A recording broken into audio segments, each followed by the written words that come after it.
Right, welcome ladies and gents, let's talk Monarch Episode 3. Monarch Legacy of Monsters Episode 3. What a fantastic bloody episode.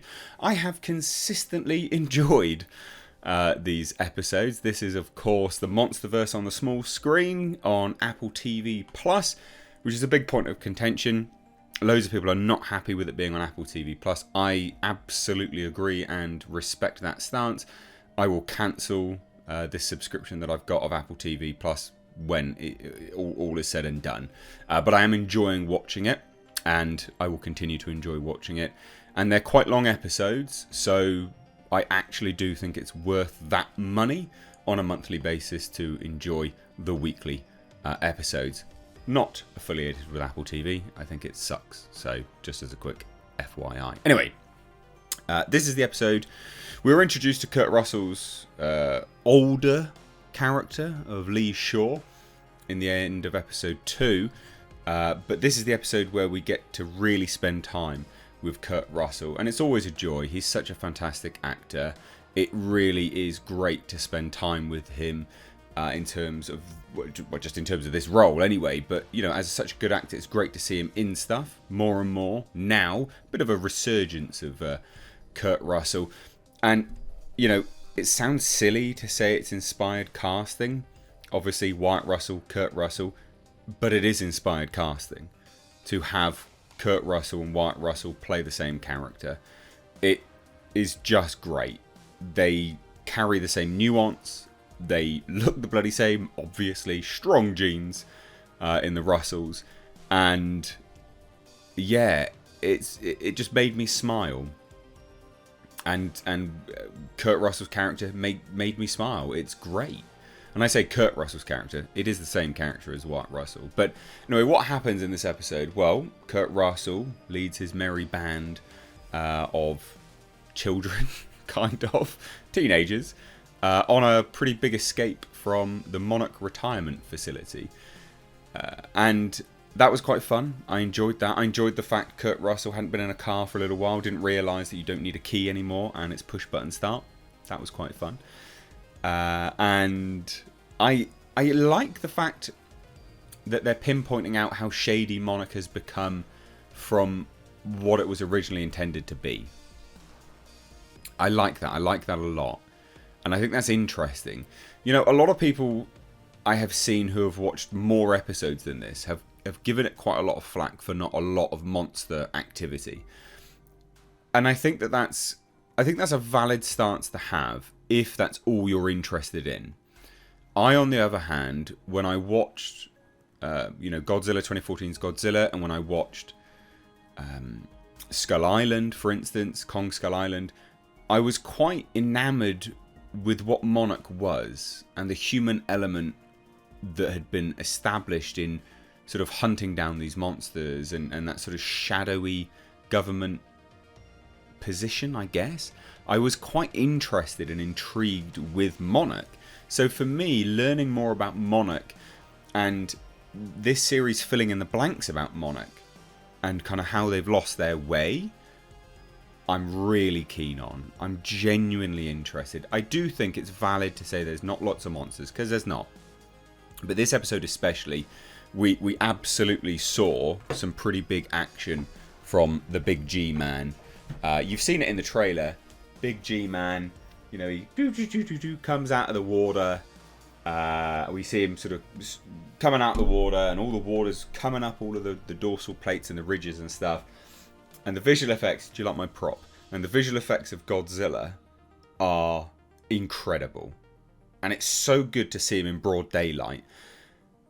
I sincerely hope Legendary realises you can show these monsters in broad daylight a little bit more. Because seeing Godzilla in broad daylight with all of the bluey ocean, you know, running down the dorsal plate, it was so good. It was absolutely brilliant. It was fantastic.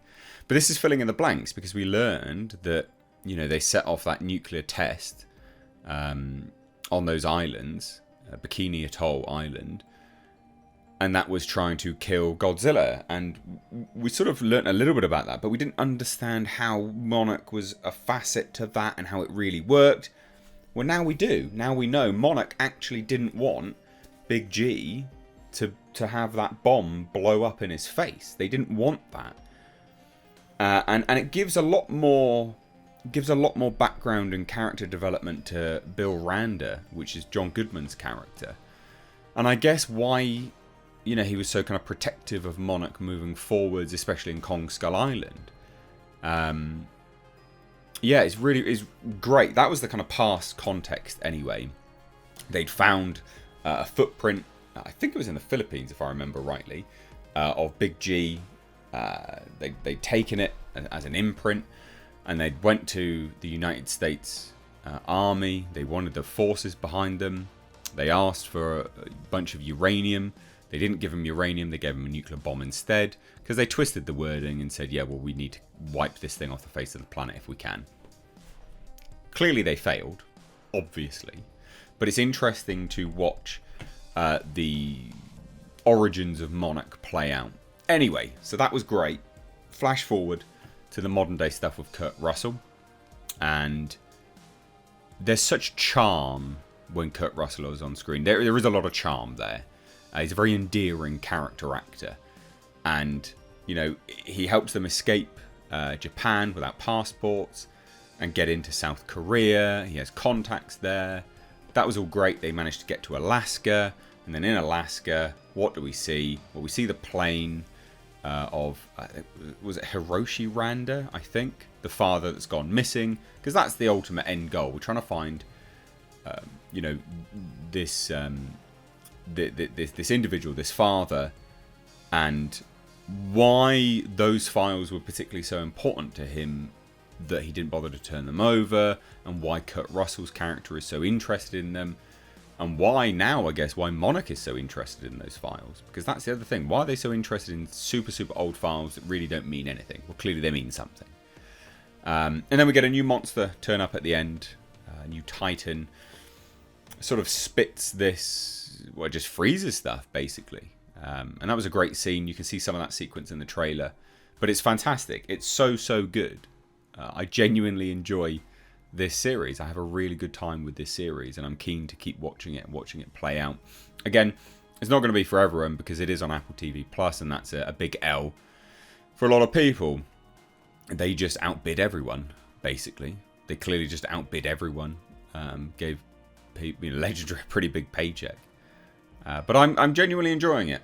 And again, nice to see Big G in broad daylight. So if you've seen it, I'd love to hear your thoughts. What did you think? Let me know down below. But I'm going to keep watching this. I'm genuinely enjoying it. And again, I think as a caveat, I think it's important to note, if you don't really care that much about Monarch, and you're never intrigued about that as a system, you probably won't enjoy this that much.